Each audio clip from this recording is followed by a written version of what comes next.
स्वागत है आप सबका। आज हम लोग 12th क्लास के लिए एनसीईआरटी बुक का एक्सरसाइज 11.1 का सॉल्यूशन करेंगे। काफ़ी इम्पोर्टेंट चैप्टर है 3D, उसका यह पहला एक्सरसाइज है। तो इसमें बहुत सारे कॉन्सेप्ट आते हैं। तो आपसे सबसे पहले रिक्वेस्ट करेंगे हम कि किताब को सामने रख दीजिए, बुक को ओपन कर दीजिए, 11.1 निकाल लीजिए और पहले क्वेश्चन को देखिए। फिर उसके बाद हम कुछ कॉन्सेप्ट देंगे, क्वेश्चन अपने आप बनना शुरू हो जाएगा। तो सबसे पहले लिखिएगा बेसिक कॉन्सेप्ट। क्या लिखना है आपको? Basic concept. Basic concept. Basic concept नहीं जानेंगे आप तो काम आपका नहीं होगा अच्छा से। इस बात को ध्यान रखिएगा हमेशा। क्लियर? चलिए, कॉन्सेप्ट बताने से पहले कहना चाहेंगे कि किसी भी प्रकार की जानकारी चाहिए आपको मेरे ऑनलाइन क्लास के बारे में या ऑफलाइन क्लास के बारे में, तो इस नंबर पे व्हाट्सअप करके जानकारी प्राप्त कर सकते हैं। आइए यहाँ देखा जाए बेसिक कॉन्सेप्ट क्या है।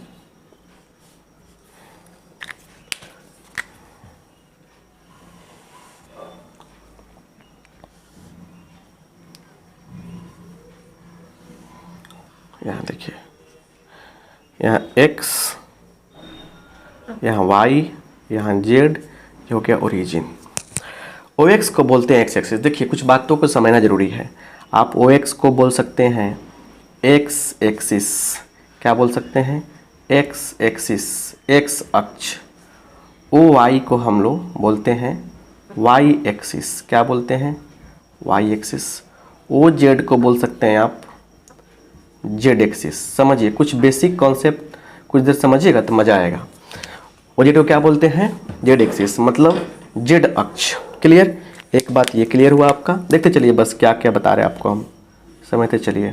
यहाँ पे दूसरी बात समझिए, ये क्या है? एक्स ओ वाई है।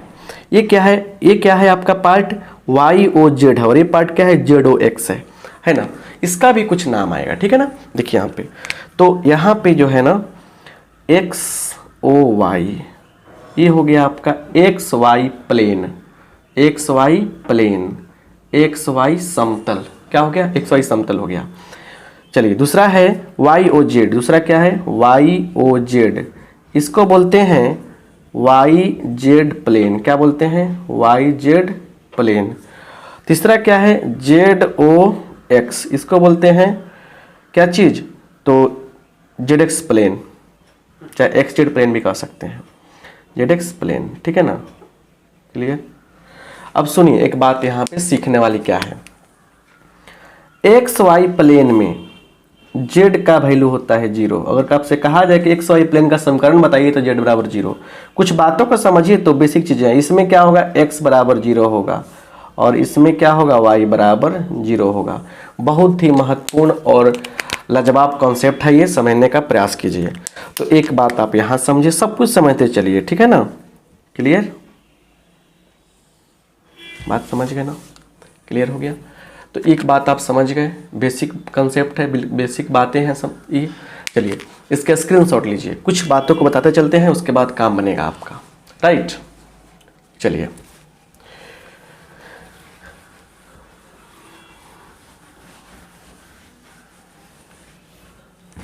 इतना बात जान गए तो अब आते हैं मेन मुद्दा पे, डायरेक्शन कोसाइन। ठीक है ना, हेडिंग बना दीजिएगा, डायरेक्शन कोसाइन। बहुत ज़्यादा अच्छा से चाहते हैं इस एक्सरसाइज को पढ़ना, चैप्टर को पढ़ना, तो प्लेलिस्ट में 3 डायमेंशनल करके लेक्चर सब भरा हुआ है, जाके देख सकते हैं वहाँ से। डायरेक्शन कोसाइन का हिंदी होता है दिक कोज्या। दिक कोज्या, ठीक है, दिक कोज्या होता है। देखिए इसमें क्या है, यहाँ पे एक्स वाई जेड। अब यहाँ एक लाइन है यहाँ पे, ठीक है ना, इसका नाम हमने रख दिया पी, रख दिया इसको यहाँ पे। ओपी एक लाइन है। अब कर क्या रहा है कि एक्स एक्सिस के साथ अल्फा एंगल, वाई के साथ बीटा एंगल और जेड के साथ गामा एंगल बना रहा है। तो यहाँ पे क्या बनता है? देखिए यहाँ पे कॉस अल्फा, कॉस बीटा और कॉस गामा, ये तीन को वैल्यू निकालेंगे हम लोग। और इन्हीं को बोलते हैं क्या, इन्हीं को बोलते हैं हम लोग क्या बोलते हैं, डायरेक्शन कोसाइन, डी कोसाइन बोल सकते हैं इनको, दिक को जे इन्हीं को बोलते हैं, ठीक है ना, क्लियर।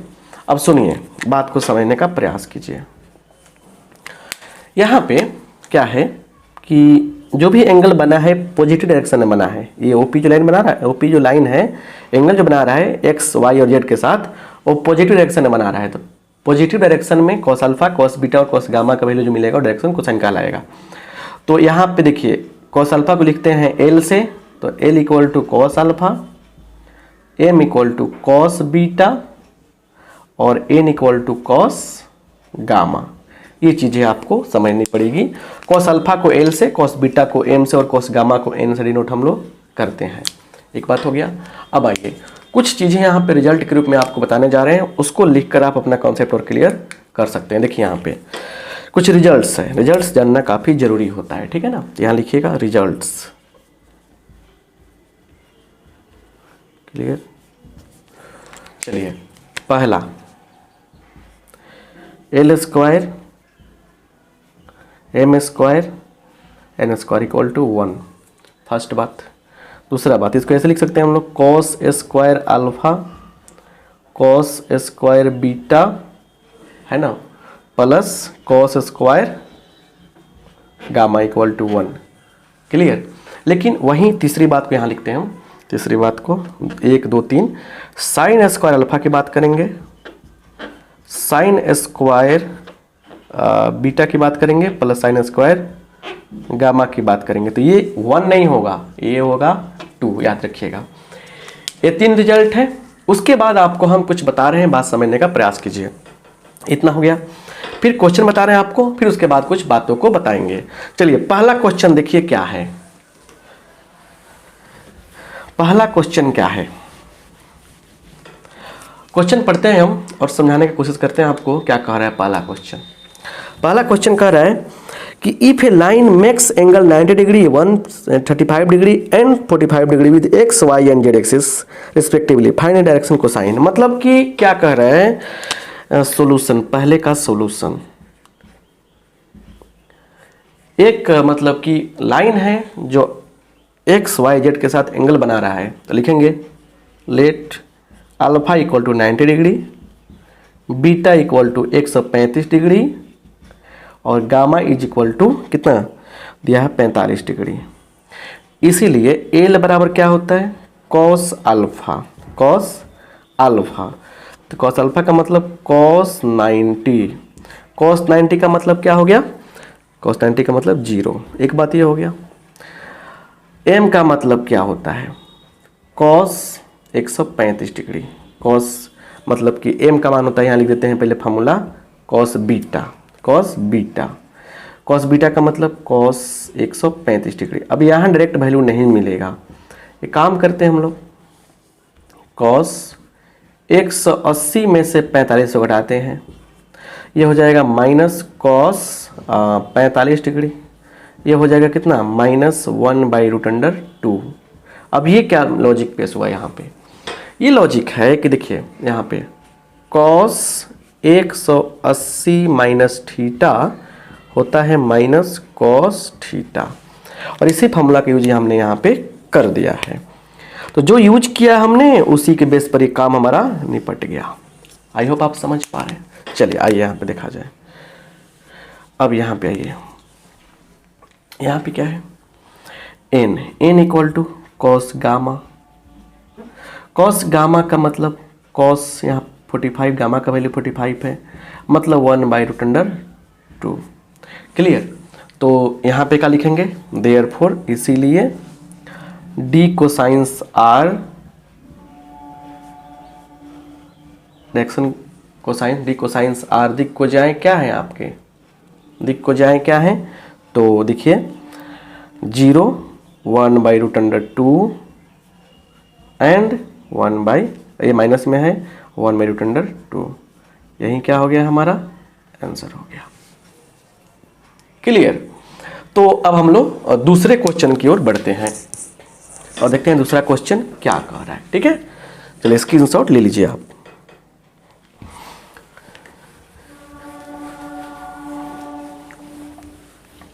चलिए दूसरा क्वेश्चन क्या कर रहा है समझने का प्रयास करते हैं। दूसरा क्वेश्चन कह रहा है कि find the direction cosines of A line which makes angle equal angles with the coordinate axis. मतलब कि डायरेक्शन कोसाइन दिक् कोजिया निकालना है एक लाइन का जो समान कोण बना रहा है। तो लिखेंगे यहाँ पे given alpha equal to beta equal to gamma. ये चीज दिया हुआ है, तीन कोण बनेगा अल्फा बीटा गामा, वो तीनों बराबर है आपस में। अब लिखेंगे सिंस कॉस स्क्वायर अल्फा, बताए ना हम, cos square beta plus cos square gamma is equal to क्या है 1 है। अब बताइए आप कि कॉस स्क्वायर अल्फा प्लस, यहाँ पे अल्फा लिख सकते हैं कॉस स्क्वायर अल्फा, यहाँ भी क्या हो जाएगा गामा की जगह पे लिख सकते हैं अल्फा ही, सबको अल्फा के रूप में कन्वर्ट कर दिया। राइट, देखिए 1 2 3 3 cos square alpha is equal to 1। तो यहाँ देखिए cos square alpha equal to 1/3। तो इसलिए cos alpha equal to plus minus 1/√अंडर क्या हो जाएगा 3 हो जाएगा। रूट करेंगे तो हो जाएगा ना, ये मिल गया आपका। क्लियर। अब जरा समझिए बढ़िया से, सबका मान तो इसलिए बराबर ना है, इसलिए कॉस अल्फा बराबर कॉस बीटा बराबर cos gamma is equal to क्या हो जाएगा आपका, बोलिए प्लस माइनस 1/√3। ये ना होगा, मतलब इसलिए कह सकते हैं कि एल बराबर प्लस माइनस 1/√3, एम बराबर प्लस माइनस 1/√3, एन बराबर प्लस माइनस 1/√3। यही ना चाहिए आपको, है कि नहीं है। कॉस अल्फा का मान एल, कॉस बीटा का मान एम, कॉस गामा का मान एन, है कि नहीं है। यही चाहिए, यही आपको बता दिए हम। तो सिंपल तरीके से आप इसको मतलब कि बना सकते हैं, कोई दिक्कत आपको नहीं है। क्लियर। तो ये बात आपको समझ में आ गई होगी। दूसरा क्वेश्चन समझ में आ गया। अब दूसरा क्वेश्चन को जानने के बाद अब फिर थोड़ा कॉन्सेप्ट देखते हैं, फिर क्वेश्चन बनाएंगे। ठीक है,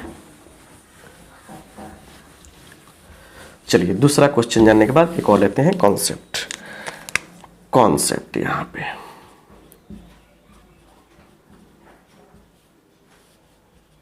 देखिए LMN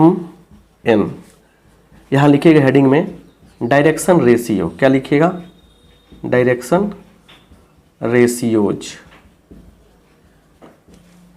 क्लियर। दिक अनुपात, ये दूसरा चीज होता है, दिक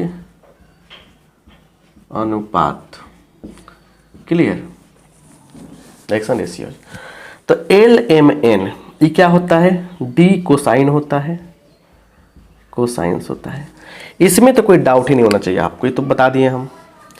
अब कुछ ऐसा है कि इफ ऐसा हो कि L/A M/B N/C, मतलब हुआ कि एक ऐसा कुछ नंबर्स हैं, कुछ नंबर्स ऐसे हैं जो L, M और N के समानुपाती हैं। ठीक है ना, प्रोपोर्शनल है।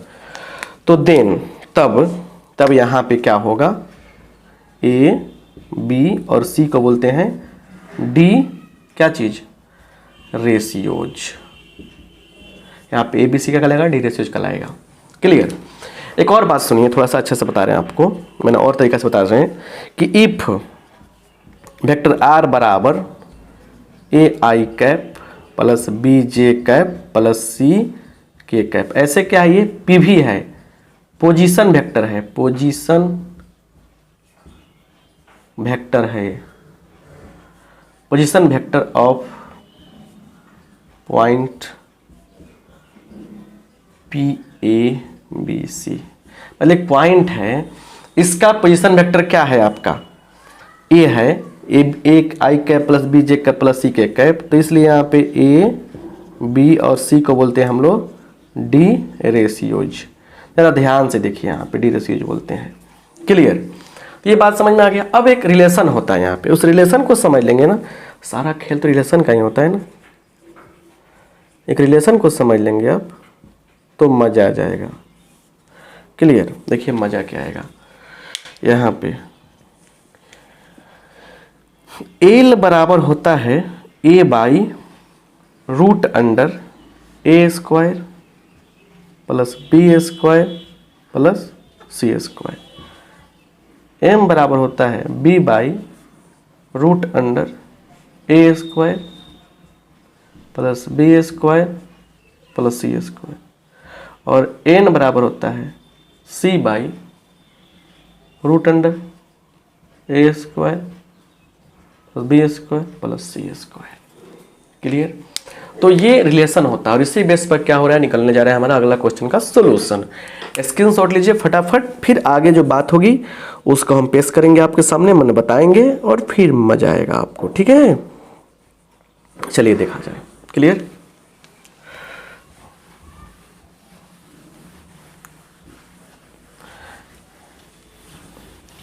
चलिए अगला क्वेश्चन क्या है, चौथा नंबर क्वेश्चन देखिए, तीसरा नंबर क्वेश्चन देखिए।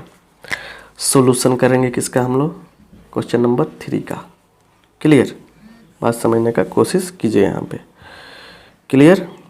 देखिए क्या है, तो यहाँ पे देखिएगा क्या है दिया गया है, लिखेंगे यहाँ पे लेट, क्वेश्चन नंबर 3 की बात हो रही है। Let A is equal to क्या चीज़, तो मान लीजिए -18 हो गया, b इज इक्वल टू 12 हो गया and c is equal to -4 हो गया। क्लियर? इसलिए A square plus B square plus C square का रूट करेंगे तो क्या होगा, देखिए -18 का स्क्वायर प्लस 12 का स्क्वायर प्लस -4 का स्क्वायर, है ना ये। क्लियर? जरा देखिए यहाँ पे 200 कितना होगा, 18 का स्क्वायर 324 होता है, 324 प्लस 144 प्लस 16 कितना हो गया, देखिए ज़रा बढ़िया से, ये हो गया 160 और ये 484, राइट, 484 आपका ये हो जाएगा। ठीक है, रूट अंडर 484, इसका आ जाएगा आपको 22। क्लियर? इसका रूट 22 होता है। इसलिए बुआ यहाँ पे एल का मान कितना होगा, ए बाई, एक बार लिख देते हैं हम, A by root under A square plus B square plus C square. तो क्या हो जाएगा, -18/22 कटा लेंगे हम, -9/11, राइट, -9/11। एम का मान क्या होगा, बी बाई, और ये चीज़ तो इसको ऐसे लिख, डायरेक्ट लिखिए आप, b बाई 12/22 कितना होगा, कटा लीजिए, तो 6/2 से कटाइए, 6/11 एंड n का मान क्या होगा। क्लियर? n का मान होगा -4/22 इक्वल टू -2/11। क्लियर? -2/11। तो आंसर क्या हो गया, सो d कोसाइंस आर क्या क्या, तो एक आ गया आपका -9/11, 6/11 -2/11, यही क्या हो गया हमारा आंसर हो गया, राइट। तो ये एक मतलब कि तरीका हुआ 3 नंबर क्वेश्चन को सोल्व करने का। अब 4 नंबर क्वेश्चन में क्या है कि एक शानदार लॉजिक आ रहा है और एक ही लॉजिक से क्या होगा, 4 और 5 दोनों बनने वाले हैं। ठीक है, तो चलिए अब उसके लिए भी कुछ कॉन्सेप्ट पढ़ते हैं, फिर हमारा काम बन जाएगा।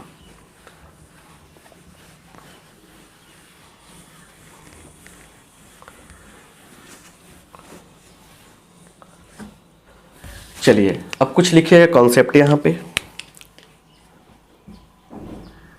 कॉन्सेप्ट यहाँ देखिए, यहाँ पे एक लाइन लेते हैं, ठीक है ना, यहाँ पे एक लाइन है जिसके 2 पॉइंट है, ए का कोऑर्डिनेट है x1 y1 z1 पहला पॉइंट, दूसरा है y2 x2 y2 z2। तो लिखेंगे यहाँ पे देयरफॉर डी रेशियोज, समझिए यहाँ पे the ratios of A B clear are, A B का रेशियो क्या होगा देखिए, तो ए बराबर बाद वाला माइनस पहले वाला x2 माइनस x1, b बराबर y2 माइनस y1, c बराबर z2 माइनस z1। ये हो गया क्लियर, बात समझ गए ना। चलिए कुछ रिजल्ट जानते हैं यहाँ पे,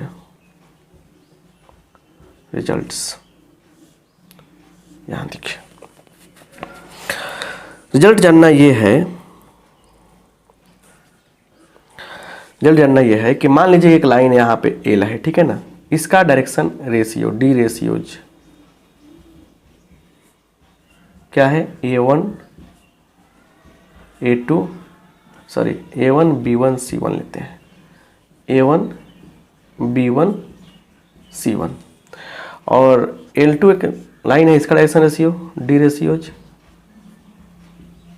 है A2 B2 C2। तो देखिए पहला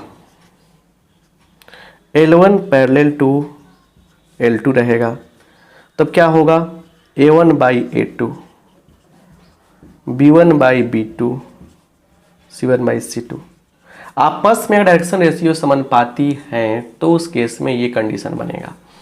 और दूसरा बात यह है कि अगर L1 लंब है L2 पे, 90 कोण बना है दोनों के बीच में, तो उस केस में A1 A2 B1 B2 plus C1 C2 का मान हो जाएगा 0। क्या हो जाएगा, 0 हो जाएगा। तो इस तरीके से हम लोग काम अपना कर सकते हैं। लंब की बात ऐसी होगी। अच्छा, इस केस में हम लोग कुलिनियर के लिए भी यही कॉन्सेप्ट यूज करते हैं। अगर प्रोपोर्शनल हो गया तो यहाँ पे हम लोग कुलिनियर भी यही कह सकते हैं, कुलिनियर है, संरेख है, ठीक है ना।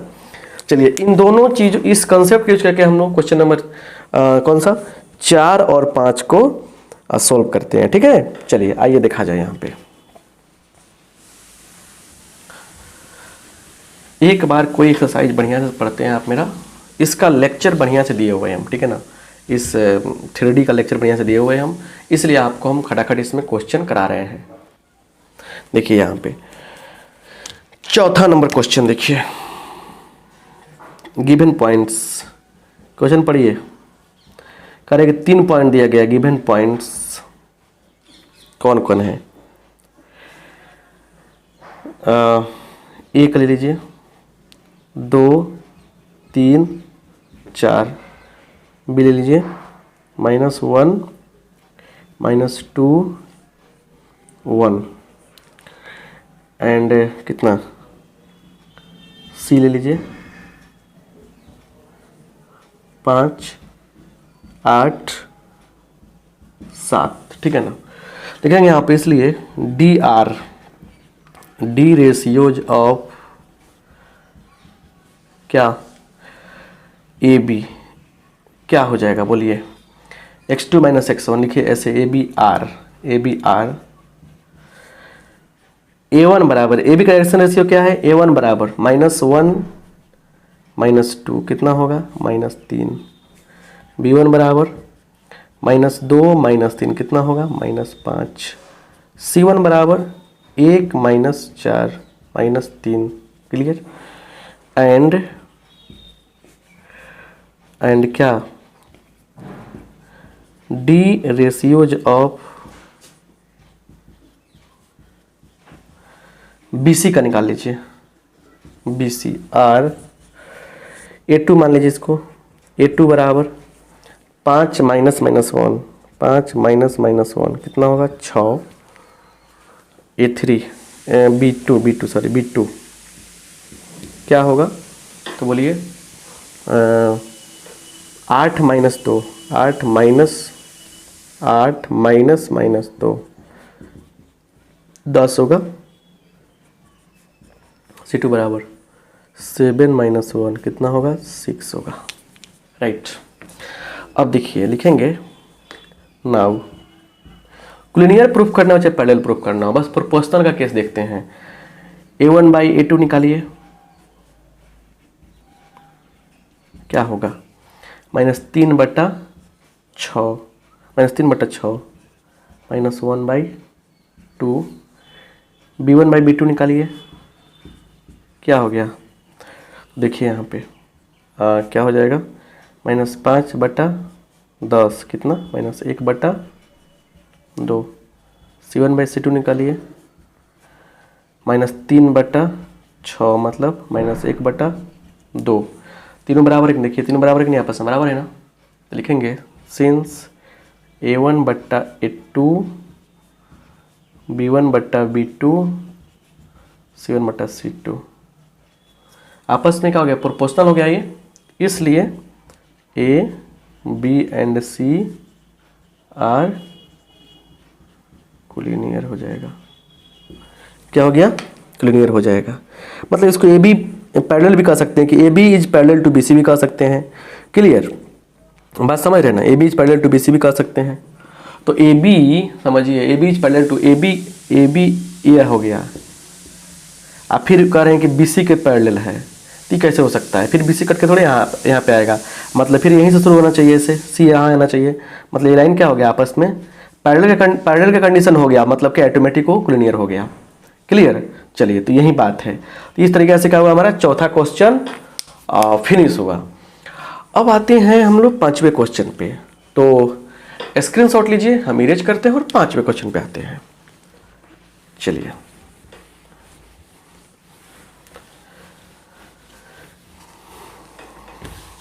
आइए पांचवा क्वेश्चन देखा जाए।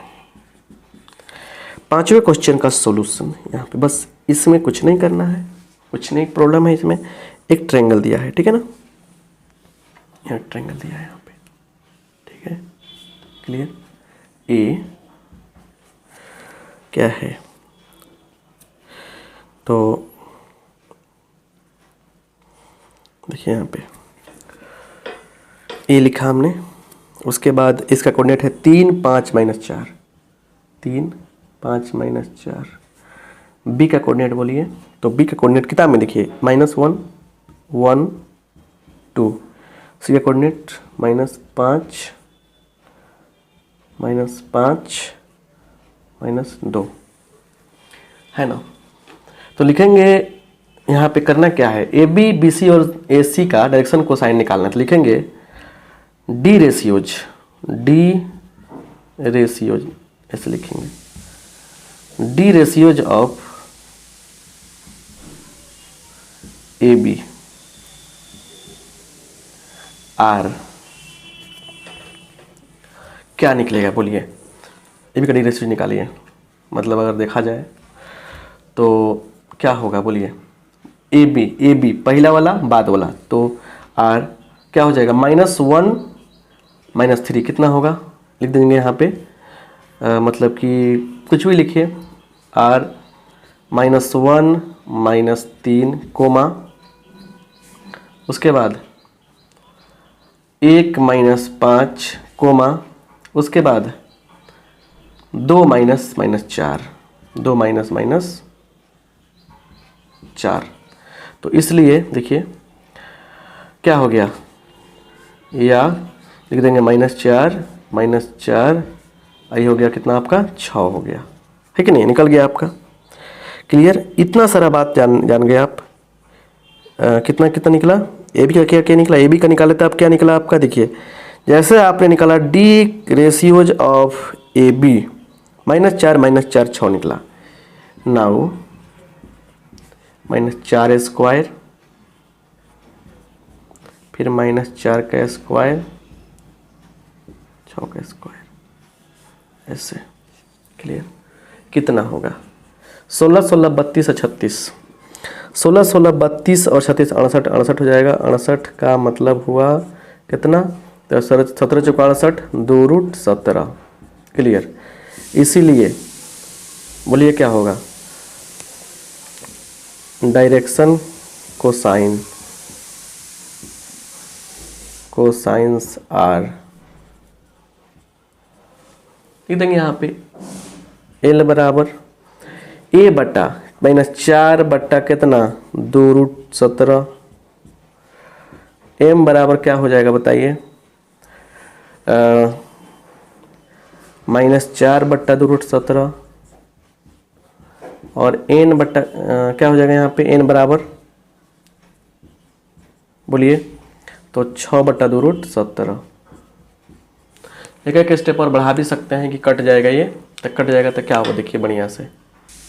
यहाँ पे थोड़ा कटा के लिख लीजिए, कटा देंगे 2 से, कटा देंगे 2 से, कटा देंगे 2 से, तो हो जाएगा कितना आपका, ये हो जाएगा -2/√17। फिर l बराबर, m बराबर कितना होगा, कट गया तो 2 - 2/√17, और n बराबर कितना हो गया, 3/√17। तो ये आपका क्या हो गया, आंसर हो गया। तो ऐसे ही अब आपको इस BC का और AC का खुद निकालने हैं, कुछ तो काम अपने से कीजिए ना। तो ये रहा आपका 11.1 का सोल्यूशन विद कॉन्सेप्ट। तो मिलते हैं नेक्स्ट क्लास में। अगले क्लास में क्या देखेंगे, 11.2 का सोल्यूशन देखेंगे कॉन्सेप्ट के साथ में। लेकिन आपसे रिक्वेस्ट करना चाहेंगे, क्लास अगर अच्छा लगा है तो दोस्तों में शेयर कीजिए और फिर लाइक कर दीजिएगा। थैंक यू आप सब।